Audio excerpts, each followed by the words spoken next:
வணக்கம் ரோவலே, நான் ரஜித் ஜாழ்ப்பாணம். என்ன ஏன் நான் இப்போ சிரிக்கிறேன்னு நினைக்கிறீங்களா ரோவலே? எனக்கு உண்மையில சிரிப்பாகவும் இருக்குது, கவலையாக இருக்குது. அதோட பார்த்தீங்கன்னு சொன்னால் அழுகையும் வருது. இப்போ ஜனாதிபதி தேர்தல் உங்களுக்கு தெரியும், இலங்கையில்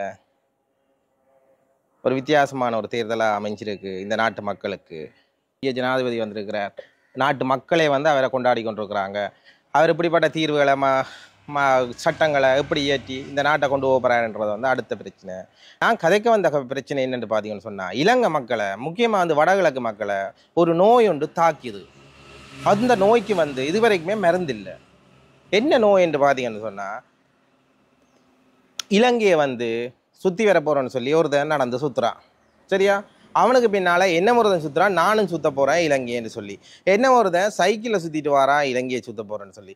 என்ன ஒருத்தன் என்னென்னு பார்க்குறீங்கன்னு சொன்னால், முக்கியமாக யாழ்ப்பாணத்துலேருந்து ஒரு 3 நபர்கள், நண்பர்கள்லாம் என்னோட யூடியூப் நண்பர்கள் 3 பேர் இது இலங்கையில் உள்ள 25 மாவட்டங்களையும் சுற்றி வர போகிறோன்னு சொல்லி சுற்றுறாங்க. நடந்தே சுற்றுறாங்க. உண்மையிலே நடந்து சுற்றுறன்றது சின்ன விஷயம் இல்லை, நடக்கிறதுன்றது சின்ன விஷயம் இல்லை. நடக்கிறதால எவ்வளவோ நன்மை இருந்தாலும் அதை விட தொடர்ந்து நடக்கிறதால இவ்வளோ தீமைகள் இருக்குன்றது உங்களுக்கு தெரியும். முக்கியமாக நான் இந்த காணொலியில் என்ன கதைக்க வந்தேனான்னு பார்த்தீங்கன்னு சொன்னால், நான் ஒரு 2 நாள் 3 நாளைக்கு மேலே ஒரு காணொலி என்று பார்த்துருந்தேன். அந்த காணொலியில் ஒரு சிறுவன் ஒருவன் ஆகக்கூடியது ஒரு 10 முதல் 12 வயதுடைய சிறுவன் ஒருவன் இலங்கையை சுற்றி நடக்க போகிறாராமான்னு சொல்லி ஒரு காணொலி என்று பார்த்துருந்தேன். அந்த காணொலி பார்த்ததுலேருந்து நான் கண்டிப்பாக வீடியோ போடணும்னு இருந்தேன். இந்த சுற்றி இந்த சிறுவன் இலங்கையை சுற்றி நடக்கிறத உடனடியாக நிறுத்தி அந்த சிறுவனை காப்பாற்றணும்ன்றது என்னுடைய கோரிக்கையாக இருக்குது. அந்த சிறுவன் கூறியிருக்கிற தான் உலக சாதனை படைக்க போகிறதாகவும், அந்த சாதனைக்கு எல்லாரும் என்னென்னு சொல்கிற உலக சாதனை படைக்க போகிறதாகவும் எல்லாரும் தனக்கு அனுசரணை வழங்கணும் என்றும் சொல்லியிருந்தேன். அது வரைக்கும் நீங்கள் அந்த சிறுவனை பார்த்தீங்கன்னு சொன்னால் கூடியது அந்த சிறுவனுக்கு ஒரு 12 வயது அளவில் தான் இருக்குமென்று நான். ஹாய் மக்களே, அனைவருக்கும் வணக்கம். என முழு பெயர் முரல்தரன் டிலோயன். என அம்மாவின் பெயர் ரதிகலா. நான் பிறந்த இடம் அக்கரையான் வைத்தியசாலையில். நான் ஆரம்ப பாடசாலை ஜூனியங்குளம் கலைவாணி முன்பள்ளியில் கற்றேன். பின்னர் 1 தொடக்கம் 5 வரை கோணல் காந்தி ஆரம்ப வித்தியாலயத்தில் கல்வி கற்றேன். இப்பொழுது தருமாறில் கோணல் மகா வித்தியாலயத்தில் கல்வி கற்கின்றேன். எனக்கு 5ஆம் ஆண்டில் சாதிக்க வேண்டும் என்ற ஆசை, ஆனால் கைகூடவில்லை. ஆனால் இப்போது சந்தர்ப்பம் கிடைத்திருக்கு இலங்கைக்கு நடப்பதற்கு. இதை நான் நாளைக்கு கிளிநொச்சியிலிருந்து ஆரம்பிக்கின்றேன். நான் வரும் வழியில் மக்களை நீங்கள் உங்கள் ஆதரவை தரும்படி தாழ்மையை கேட்டுக்கொள்கிறேன். நன்றி. நினைக்கிறேன் அந்த சிறுவனை அவருடைய அப்பா தான் இந்த இலங்கையை சுற்றி நடக்க போறோன்னு சொல்லி கூட்டிக் கொண்டு திரிகிறார். இப்போ அவர் தொடங்கின இடம் எதுன்னு பார்த்தீங்கன்னு சொன்னால் கிளிநொச்சியில இருந்து தொடங்கி இருந்தார். இப்போ பார்த்தீங்கன்னு சொன்னால் திருவோணமலையில் நிற்கிறதா எனக்கு ஒரு தகவல் ஒன்று கிடைச்சிருக்கு. அப்போ இது யாருக்கு நான் இந்த காணொலி போடுறேன்னு பார்த்தீங்கன்னு சொன்னால், இலங்கை காவல்துறைக்கு தான் இந்த காணொலி போடுறேன். இந்த இலங்கை காவல்துறை இதுக்கு சரியான ஒரு முடிவெடுத்து அந்த சிறுவன் உயிரையும் சிறுவனுக்கு வருங்காலத்தில் வரப்போகிற நோய்களையும் தடுக்கிறதுக்கு உடனடியாக நடவடிக்கை எடுக்கணும். உங்களுக்கு தெரியும், இலங்கையை சுற்றி வாரன்னு சொன்ன எத்தனை ஆயிரம் கிலோமீட்டர், அந்த எத்தனை ஆயிரம் கிலோமீட்டரை தொடர்ச்சியாக ஒரு மனிதன் சுத்தேக்கில் எவ்வளவோ நோய்கள் வரும், கால் பிரச்சனை வரும், சிரட்டை தேய்வு வரும், எலும்புகள் எல்லாம் தேய்கிறதுக்கான நிறைய வாய்ப்புகள் இருக்குது. இப்படி எடுத்துக்கொள்ளுங்க உறவுகளே. ஒவ்வொரு நாட்டிலேயும் ஒரு சட்டங்கள் இருக்குது. ஒரு சட்டங்களின் படிதான் அங்கே நடக்கணும். ஏன்னா உங்களுக்கு தெரியும், வெளிநாடுகளில் புல்லெல்லாம் எவ்வளோ சைஸுக்கு வளர்ந்துருக்கணும். அதே மாதிரி எங்கெங்கே குப்பை போடணும்.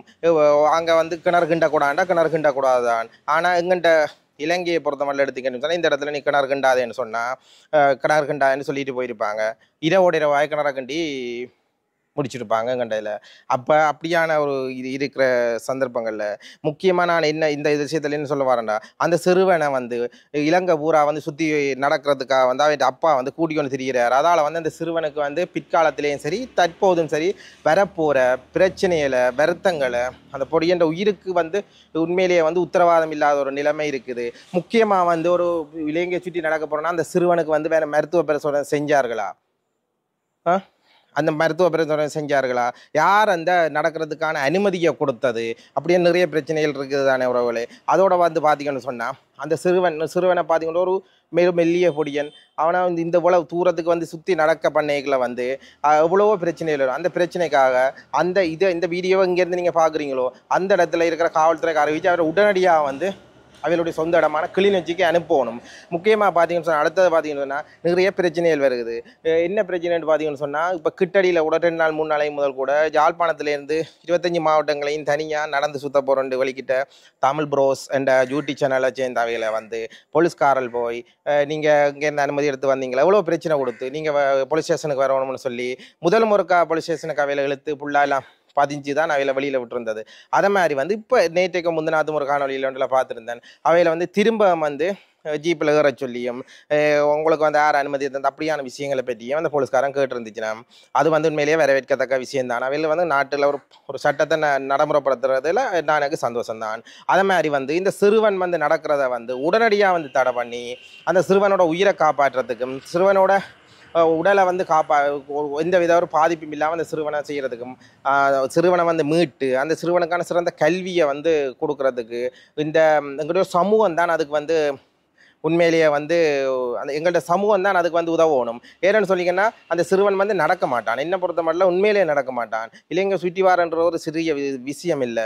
அப்போ அந்த சிறுவனை வந்து அந்த என்னன்னு சொல்ல போகிற ஒரு பப்ளிசிட்டிக்காக நிறைய பப்ளிசிட்டிக்காக வந்து இப்போ நடக்கிறான்ற பேரில் திரியிறாங்க. யார் நடந்தாலும் நமக்கு பிரச்சனை இல்லை. அந்த சிறுவனை வந்து உடனடியாக வந்து நிறுத்தி அந்த சிறுவனை வந்து அவரோட சொந்த இடத்துக்கு அனுப்பணும். அப்பா வந்து அந்த சிறுவனை கூட்டிக்கொண்டு திரிகிறத நான் அந்த வீடியோவில் பார்த்துருந்தேன். அந்த வீடியோ நான் உங்களுக்கு இதில் துண்டுகள் வந்து இணைக்கிறேன், நீங்கள் பாருங்க. உண்மையிலே வந்து அந்த சிறுவனால் ஒரு சொட்டு தூரம் நடந்தோடனே களைச்சி ஒரு தூக்க நிலைமையில் போய் காலுகள் எல்லாம் இயலாமல் நிறைய கஷ்டப்படுறான் அந்த பையன்.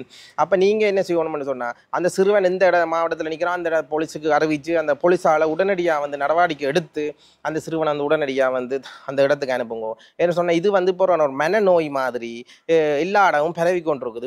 இப்போ கிட்டடியில் நான் பார்த்தீங்கன்னு சொன்னால் கிட்டத்தட்ட ஒரு மாதத்துக்குள்ளேயே 5 முதல் 6 பேர் வந்து இலங்கையை சுற்றி நடக்க போகிறேன், இலங்கையை சுற்றி தவளை போகிறேன், இலங்கையை சுற்றி சைக்கிளில் வர போகிறேன். அதை விட இன்னும் தான் அறிவிச்சிருக்கிறார் வந்து இலங்கையை சுற்றி 24 மணித்தியாலத்தில் வந்து மோட்டர் சைக்கிளில் வர போகிறாராம். அவருக்கு வந்து சங்கு கன்ஃபார்ம் சரி, அதை விடுங்க, அவர் சுத்தட்டும், அதை பற்றி பிரச்சனை இல்லை. எனக்கு முக்கியமாக வந்து இந்த சிறுவன் வந்து நடக்கக்கூடாது, சிறுவன் வந்து பாதிக்கப்படக்கூடாதுன்றதில் நான் வந்து உண்மையிலேயே ஒரு அக்கறையாக இருக்கிறேன்.